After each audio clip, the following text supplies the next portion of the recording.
Use headphones for better experience. तो कैसे हैं आप लोग? तो चलिए शुरू करते हैं न्यू एपिसोड। पिछले एपिसोड में आपने देखा था कि कैप्टन नाहा अपनी तलवार निकालकर सीधे हुन की तरफ बढ़ता है और गुस्से में पूछता है, सच सच बताओ, आखिर तुम हो कौन? हुन कुछ समझ पाता उससे पहले ही नाहा उसका गला पकड़ लेता है। तुमने कहा कि मेरे पिता ब्लड वुल्फ स्क्वाड के कैप्टन थे और तुम्हारे दादाजी उनके अधीन काम करते थे। झूठ बोलकर तुम सिर्फ अपनी मौत को न्योता दे रहे हो। इतना कहते हुए नाहा उसकी गर्दन और जोर से दबाने लगता है। मैं बचपन से इसी स्क्वाड में पला बड़ा हूँ। मेरे पिता के साथ काम करने वाले हर इंसान का चेहरा मुझे आज भी याद है। उनकी हालत देखकर लिटिल फेरी घबरा जाती है। जल्दी अपनी तलवार निकालो, मुझे नहीं लगता कि तुम इसे सिर्फ बातों से संभाल पाओगे। लेकिन हुन शांत रहता है। अगर मैंने तलवार निकाली तो मामला और बिगड़ जाएगा। फिलहाल मुझे इसे सिर्फ बातों में उलझाकर समय निकालना होगा। अगले ही पल नाहा हुन को उठाकर पूरी ताकत से दीवार पर दे मारता है। जोरदार टक्कर से उसका शरीर बुरी तरह घायल हो जाता है। हुन दर्द से कराहते हुए सोचता है, लगता है मेरे पैर की हड्डी टूट गई। आखिर यह आदमी इतना ताकतवर कब हो गया? लेकिन नाहा रुकने का नाम ही नहीं ले रहा था। वह लगातार उस पर हमला करता रहा, कभी मुक्का तो कभी लात। एक जोरदार किक लगते ही हुन दूर जा गिरा। अगर मैं इसे बातों में नहीं उलझा पाया तो आज यही मेरी मौत तय है। लिटिल फेरी लगातार उसे पुकार रही थी। हुन के सिर से खून बह रहा था, लेकिन उसने फिर भी अपनी तलवार निकाल ली। वह मन ही मन बोला, इस आदमी का गुस्सा पिछली जिंदगी में भी बिल्कुल ऐसा ही था। वह जानता था कि सीधी लड़ाई का मतलब सिर्फ मौत है। अगर मैंने इसका सामना सीधे किया तो एक ही वार में खत्म हो जाऊंगा। लिटिल फेरी ने घबराकर कहा, तुम्हारे सिर से लगातार खून बह रहा है। लेकिन उसी समय नाहा पूरी रफ्तार से उसकी तरफ बढ़ा। चक्कर आने की वजह से हुन ठीक से खड़ा भी नहीं हो पा रहा था। लिटिल फेरी तुरंत चेतावनी देती है, सामने से हॉरिजॉन्टल स्लैश आ रहा है। जैसा मैं कहूं बिल्कुल वैसा ही करना। तलवार बिजली की रफ्तार से उसकी गर्दन की तरफ बढ़ती है। अभी ब्लॉक करो। हुन तुरंत अपनी तलवार आगे कर देता है और किसी तरह उस वार को रोक लेता है। लेकिन अगले ही पल नाहा का दूसरा हमला उसे कई मीटर दूर उछाल देता है। हुन दोबारा उठने की कोशिश करता है। तभी उसकी नज़र अपनी तलवार पर पड़ती है जो उससे काफी दूर जा गिरी थी। धत, अभी तक तो मैं इसी की वजह से बचा हुआ था। अब क्या करूं? इतने में नाहा उसके पास पहुंच जाता है और अपना पैर सीधे हुन की छाती पर रख देता है। अब जवाब दो, तुम हो कौन और तुम्हें हमारे बारे में इतनी जानकारी कैसे है? हुन के चेहरे पर हल्की सी मुस्कान आ जाती है। अच्छा हुआ, कम से कम अब यह मेरी बात तो सुनेगा। वह तुरंत बोलता है, क्या आप अभी भी अपनी छोटी बहन को ढूंढ रहे हैं? नाहा एक पल के लिए चौंक जाता है। मेरी छोटी बहन? फिर वह शक भरी नजरों से कहता है, लगता है तुमने मेरे बारे में काफी जानकारी जुटाई है। लेकिन एक बात भूल गए, मेरी बहन तो कई साल पहले मर चुकी है। हुन शांत स्वर में जवाब देता है, लेडी नो अभी भी जिंदा हैं। जिस दिन आपके पिता की हत्या हुई थी उसी दिन उनका अपहरण कर लिया गया था। नाहा की आंखें फैल जाती हैं। क्या बकवास कर रहे हो? हुन आगे कहता है, जिस लाश को आपने अपनी बहन समझा था वह असली नहीं बल्कि नकली थी। आपकी बहन आज भी जिंदा है। फिर वह धीरे से बोला, अगर आप पूरी सच्चाई जानना चाहते हैं तो हमारे बीच एक सौदा हो सकता है। नाहा कुछ पल तक उसे घूरता रहा। फिर उसने तलवार उठाई, लेकिन इस बार वार नहीं किया। तलवार हुन के बिल्कुल बगल में जमीन में धंस गई। लगता है तुम मजाक नहीं कर रहे। ठीक है, पहले अपनी पूरी कहानी सुनाओ, उसके बाद तय करूंगा कि तुमसे सौदा करना है या नहीं। सबसे पहले बताओ, मेरी बहन कहाँ है? हुन ने बिना देर किए जवाब दिया, लैंडफ्लावर मर्चेंट ग्रुप में। ये नाम सुनते ही नाहा का चेहरा गुस्से से लाल हो गया।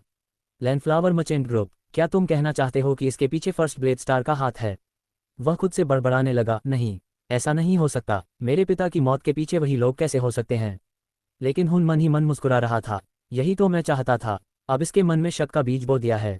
फिर उसने कहा, आपके पिता की हत्या के पीछे फर्स्ट ब्लेड स्टार का ही हाथ था? नाहा ने तुरंत विरोध किया, नहीं, उनके शरीर पर सिर्फ एक घाव मिला था। हुन ने पलट कर पूछा, लेकिन क्या आपने अपने पिता का शव अपनी आंखों से देखा था?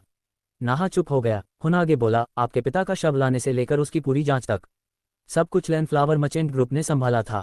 अगर ऐसा है तो क्या आपको नहीं लगता कि पूरी सच्चाई आपसे छिपाई गई? ये सुनते ही नाहा पूरी तरह खामोश हो गया। नाहा कुछ पल तक बिल्कुल खामोश खड़ा रहा। उसके पास उनकी बातों का कोई जवाब नहीं था। हुन मन ही मन मुस्कुराया, लगता है मेरा दांव काम कर गया। अब बस आखिरी चोट बाकी है। वह आगे बोला, लेडी नो इस समय जेजियांग की लूना फ्लावर मर्चेंट ग्रुप की गुप्त शाखा में होनी चाहिए। लेकिन वहाँ हर जगह दुश्मनों की नज़र रहती है। इसलिए इस बात को सिर्फ उसी इंसान को बताए जिस पर आपको सबसे ज्यादा भरोसा हो। उसी से जांच करवाए। नाहा ने गहरी नजरों से हुन को देखा।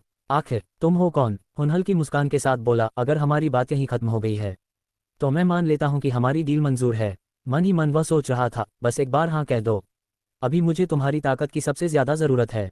नाहा ने अपना हाथ उसकी तरफ बढ़ाया। अगर तुम्हारी कहानी का एक भी हिस्सा झूठ निकला तो चाहे तुम दुनिया के किसी भी कोने में छिप जाओ, मैं खुद तुम्हें ढूंढकर तुम्हारी गर्दन तोड़ दूंगा।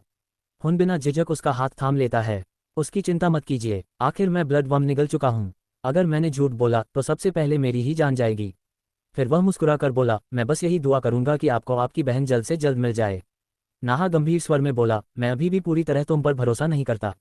इतना कहकर उसने हुन को उठाया और बोला, लेकिन अगर तुम्हारी बात सच निकली तो पूरी जिंदगी तुम्हारा यह एहसान नहीं भूलूंगा। हुन सम्मान से झुक गया। कैप्टन नाहा, आप सच में एक नेक इंसान हैं। मन ही मन उसने सोचा, इसीलिए तो मैं इन पर इतना भरोसा करता हूँ।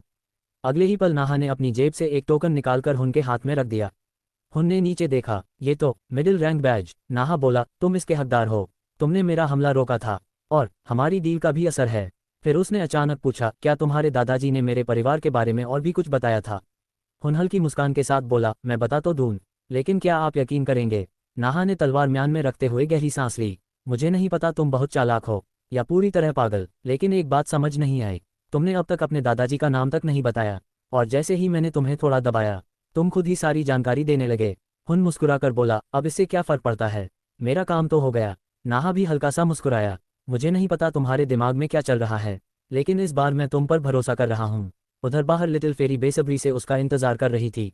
जैसे ही हुन बाहर आया वह तुरंत बोली, मुझे लगा था कि इस बार तुम सच में मारे जाओगे। हुन हंसते हुए बोला, सच कहूँ, आज किस्मत ने मेरा खूब साथ दिया। दूसरी तरफ नाहा दूर खड़ा उसे जाते हुए देख रहा था। वह मन ही मन सोचने लगा, ये लड़का सच में बहुत अजीब है।